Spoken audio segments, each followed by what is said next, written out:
You know, the more you move away from your immediate surrounding, say if you are living in the United States or Canada or parts of Western Europe, the more you move away from the attitudes of, this is obviously directed at males, at men.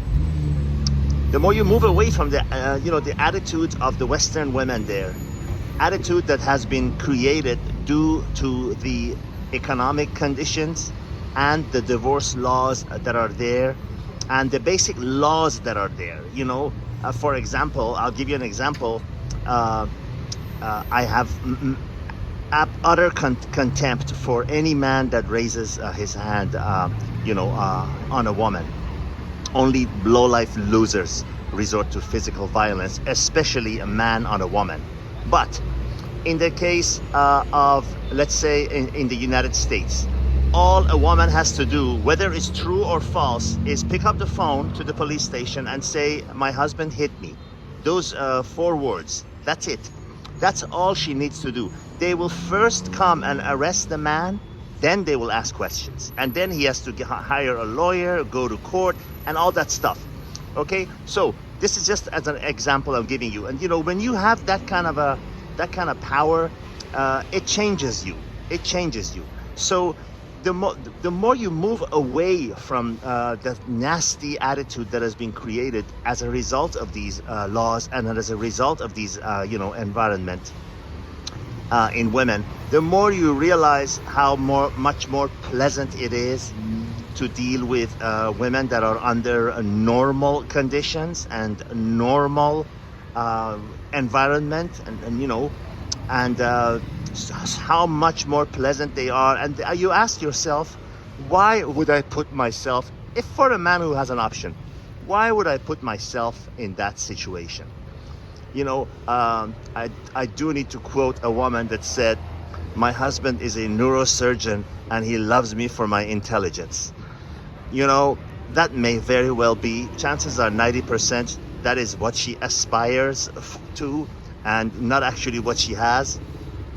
But in my line of work, I deal with people that are in the extreme wealthy category.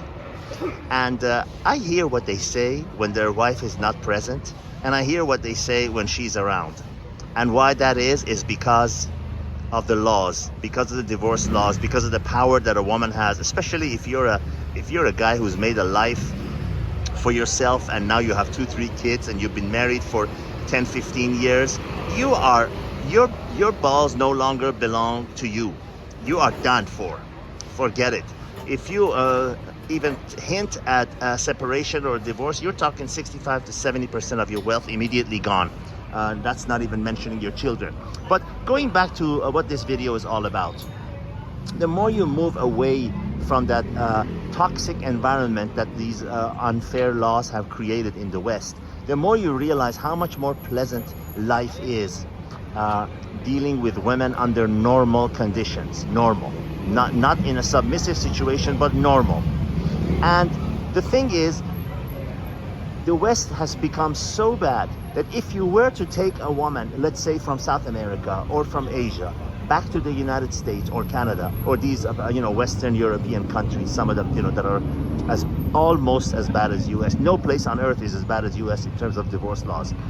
But even if you bring these sweet, agreeable, nice women, from Asia or from South America to the US, they will become not only just as bad, but even worse than the women that you originally escaped from. Because the same environment, the same, factors are there to create that monster that you ran away from to begin with.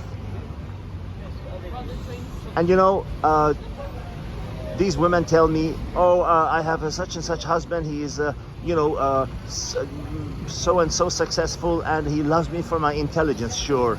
I have a client that spent $275,000, euros that is, for a 1-week ski trip in the French Alps.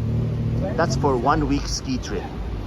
And when his wife leaves to go to the bathroom, he tells me, because I've known him for a long time, he tells me, you have no idea how hard it is to be married to one woman and having to be with just one woman.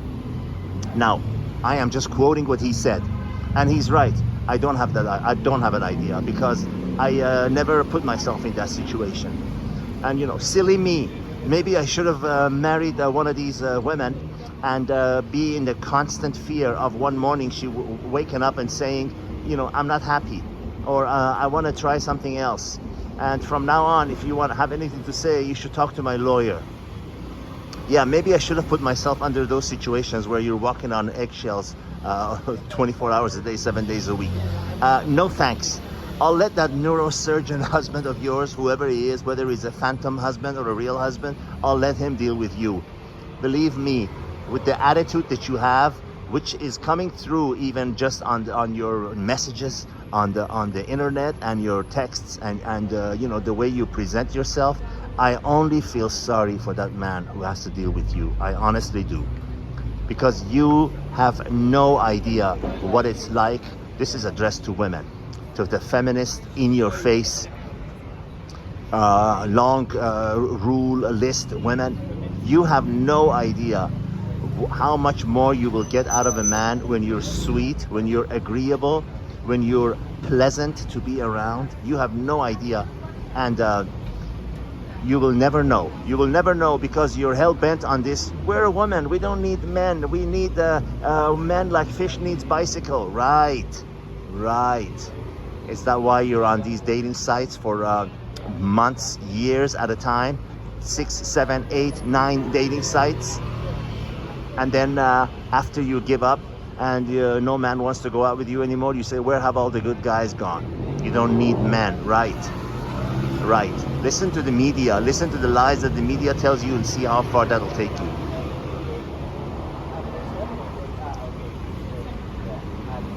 Nothing is more valuable, and this is coming from someone who directly talks to people that have more money than most people can ever imagine in their life, and it's coming from someone who never needs to work for the rest of his life. There is nothing more precious than freedom, and then, assuming you have your health, assuming you have your basic health, there is nothing more valuable than having your freedom, and then immediately after that, peace and quiet and a drama-free life. Can you tell me these women, the ones that say we don't need men, and I've got a long checkbox that you have to fill, all those 6s and whatever, can you tell me that living with a woman like that, or even dating with a woman like that, can give you peace and drama-free life? I'll let you answer that question. All the best.